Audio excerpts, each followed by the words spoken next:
Olá, tudo bem? Eu sou o professor Ícaro Moreno e espero que você esteja tão animado quanto eu para a gente poder começar essa aula sobre um dos artistas brasileiros mais importantes do fim do século XX e início do século XXI. Um artista que, em geral, não gosta de ser chamado de artista porque ele gosta de ser chamado de fotógrafo. Estou falando do mineiro de Aimorés, nascido em 1944, chamado Sebastião Salgado. O único filho homem de uma família com 7 irmãs mulheres, né? Salgado viveu na fazenda do pai até os 14 anos, mudando-se aos 15 para Vitória, no Espírito Santo, onde ele começa a trabalhar na Aliança Francesa. Mais tarde isso vai ser importante, essa relação com a França se estabelecerá. Com o tempo ele vai se interessando pela economia, né? Curso que ele vai estender e se graduar e fazer o mestrado e fazer o doutorado também lá já na França. Salgado, já em Vitória, conhece sua mulher Lélia, que na verdade talvez seja um marco mais importante da carreira dele, porque a Lélia vai formar uma parceria com Salgado de extrema importância para os empreendimentos que Salgado costuma gostar de fazer, que são empreendimentos de longuíssimo prazo. Essa é uma diferença, essa é uma marca desse fotógrafo que ao longo dessa aula vocês vão começar a perceber em relação, inclusive, com outros tipos de fotógrafo. Então ele conhece Lélia na década de 60 mais adiante eles vão se envolver com frentes de esquerda, eles começam a militar contra a ditadura militar brasileira, que começa em 64, e em 69 eles precisam mudar para a França. Eles se autoexilam, né? O Salgado, na autobiografia dele, comenta que, como eles eram muito jovens, a militância escolheu os mais jovens e disse que os mais jovens tinham que sair do país para que não sofressem as represálias do governo ditatorial brasileiro, ficando aqui só os mais maduros. Então, por isso, eles mudam para a França, eles se mudam para a França em 69, num momento bastante complicado em termos familiares. Lélia perde os 2 pais, né? O pai dela morre num incêndio e a mãe morre de câncer num espaço de 2 meses.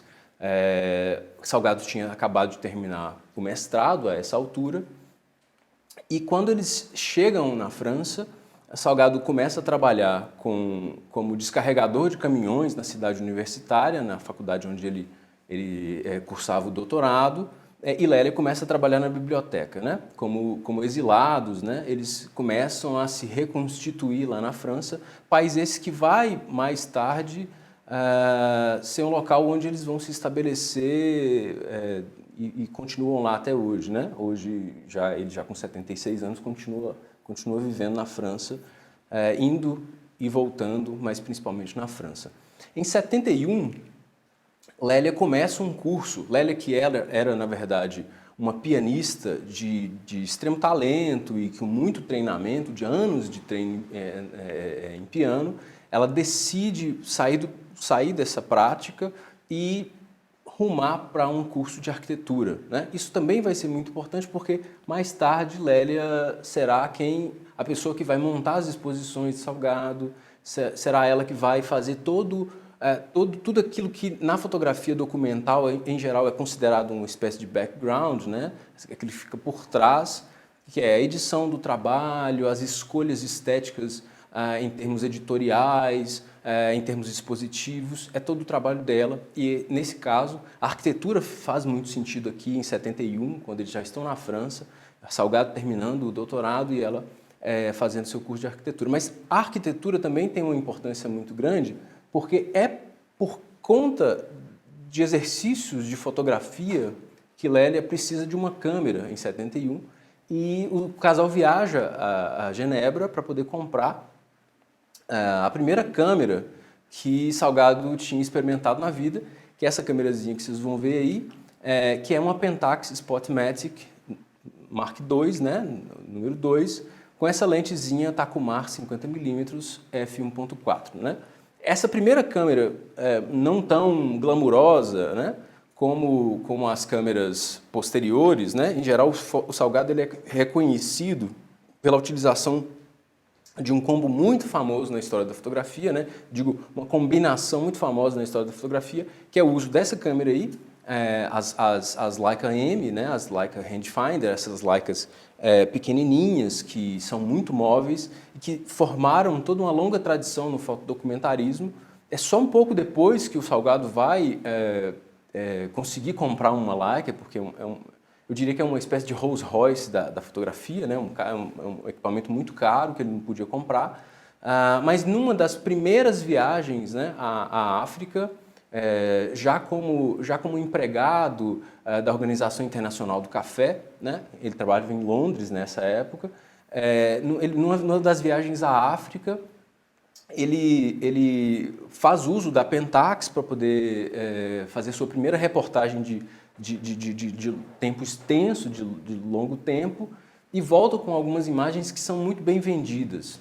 Essas primeiras imagens africanas, são as imagens que permitem Salgado comprar seu equipamento, o equipamento que o consagrou mais tarde, fazendo uso da Leica, né, principalmente das Leica M, mas também das Leicas R. Esse equipamento combinado com um filme Kodak muito famoso, que todos os grandes fotojornalistas da época utilizavam, que é um filme chamado Tri-X, né? Um filme preto e branco, bem granulado, né? Com um grão bastante grosso. Isso é bem interessante e que vai fundar a estética de Salgado, que não necessariamente começa a fotografar do modo como a gente já sabe dele, que é o preto e branco, lindo, que só ele sabe fazer. Ele começa a fotografar de todas as maneiras, com todos os filmes, experimentando muito como todo iniciante, né? Mas é interessante perceber que é só depois do doutorado, já com 29 anos, né, que o Salgado começa a fotografar. Ele só entra na carreira de fotógrafo, ele só decide ser fotógrafo depois de ter uma carreira, digamos, bastante bem aquecida, né? Uma carreira já bem desenvolvida na economia. Trabalhando para a Organização Internacional do Café, ele tinha um cargo bastante bem remunerado, viajava muito e tinha todas as regalias de um cargo já de alto escalão, mas se apaixonou por aquela Pentax em 71 e esse bichinho que o picou não conseguia, fez com que ele não conseguisse abandonar. Então ele ficava entre a fotografia e a economia nesse momento, digamos entre 71 e 73, trabalhando como economista, mas nos tempos livres fazendo reportagens para pequenas revistas cristãs francesas, quer dizer, a pequena imprensa francesa nesse momento, e de alguma maneira ele também começa como ele conta na autobiografia, começa a revelar filmes para outros, quer dizer, começa a comercializar os serviços de revelador de filmes, coisa que Lélia também começa a aprender a fazer e a entender muito bem, né? Então, só em 73, né, com 29 anos de idade, ele decide abandonar a carreira de economista e se tornar fotógrafo full-time, em tempo integral. Quer dizer, em 73, ele entra para uma agência, uma das agências importantes, mas não gigantescas, mas importantes da França, chamada Sigma, né? Onde ele vai passar um ano aprimorando seus conceitos fotográficos, fotojornalísticos, para se mudar posteriormente para uma agência chamada Gama, né? Já na Gama ele vai conhecer vários fotógrafos importantes, como por exemplo Raymond Depardon, né? Que é um cara que vai estar ali trabalhando com ele lado a lado, boa parte das vezes. O Salgado passa toda a década de 70, quer dizer, a primeira década de sua carreira, digamos, né, de 71 a 79, ele passa aprimorando sua técnica para em 79, quer dizer, em menos de uma década, em menos de 10 anos, entrar para o corpo de fotógrafos da principal agência de fotografia do mundo, né? A Magnum Photos, fundada por ninguém menos que Henri Cartier-Bresson, Robert Capa e o David Sheen Seymour, esse trio de super fotógrafos, né? O Bresson tido como o grande fotógrafo do século XX, o Capa como o grande fotógrafo de guerra do século XX e o Sheen Seymour, um grande fotógrafo da Guerra Espanhola, né? Da Guerra Civil Espanhola da década de 30. Quer dizer, um trio de primeiríssima grandeza, funda a Magnum em 47 e começa a angariar todos os grandes fotodocumentaristas, todos os grandes fotojornalistas e fotodocumentaristas, principalmente aqueles que estavam radicados em países mais de indústria desenvolvida, né? De primeiro mundo, digamos assim. Em 79, então, com menos de uma década trabalhando como fotógrafo, Salgado entra para essa que é a maior agência de fotodocumentarismo do mundo, né? A Magnum Photos, que reunia todos esses grandes talentos, todos esses grandes destaques da fotografia mundial. Isso é realmente bastante notório e, obviamente, vem um pouco adiantar, né, a carreira dele, que é uma carreira sempre, digamos, em ascensão, né? Ela só vai crescendo, né? Então isso é bastante interessante. Quer dizer, a gente já começa como fotógrafo com um nível de compromisso, né, de engajamento com a fotografia, que é tão diferente a ponto dele, eu diria até meteoricamente, né, dar esse salto de alguém que nem fotografou, faz a sua primeira foto em 71 e em 79 já está na maior agência de fotografia, de fotodocumentarismo do mundo, né? Isso é bastante notório.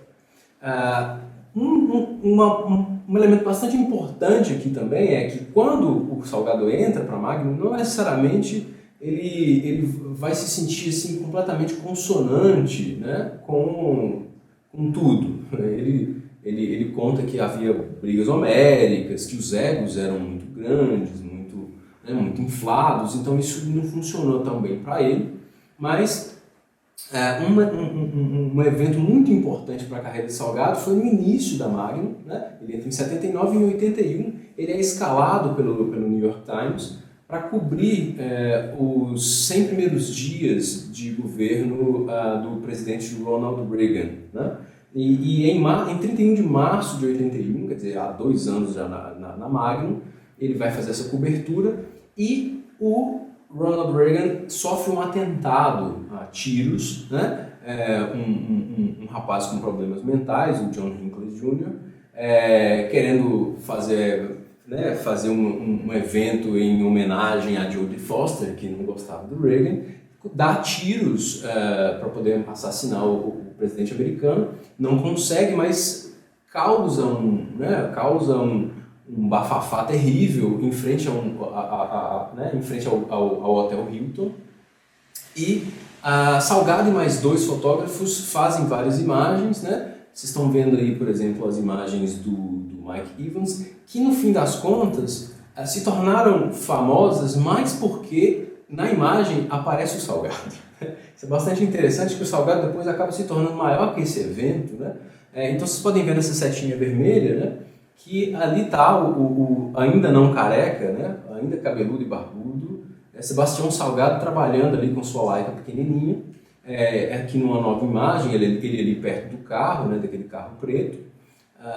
Essas fotos são de um outro fotógrafo que também estava no dia da cobertura, nessa terceira imagem, ele sendo empurrado para fora, né, para fora do fuzuê, digamos assim, né? E aí o que acontece? O Salgado, ele publica essas imagens em vários locais, as imagens são um sucesso, as imagens dele são as mais poderosas, as que mais vendem.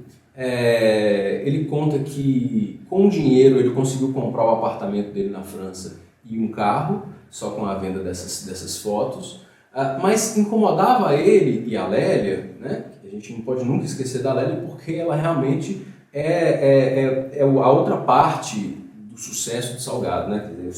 Sem ela a gente não teria o Salgado. Eles dois decidem, depois de vender bem essa primeira leva das fotos do atentado, eles decidem parar de vender, né? Principalmente em 94, quando o Salgado sai da Magnum, né? Daqui a pouco a gente vai falar um pouco melhor sobre isso, mas quando ele sai da Magnum, por exemplo, ele para de vender essas fotos, ele quase proíbe a exibição dessas fotos, porque ele tinha receio de que ele se tornasse o fotógrafo dessas fotos, ou seja, que essas fotos fossem maiores do que ele, de Salgado. A assinatura dele não está nessa imagem. Inclusive, essa ideia de uma produção fotográfica que é no rush, né, que na correria, que não é trabalhada numa velocidade, eu diria uma velocidade típica do Sebastião Salgado, né? Essa é uma questão importante para o Salgado, a velocidade, né?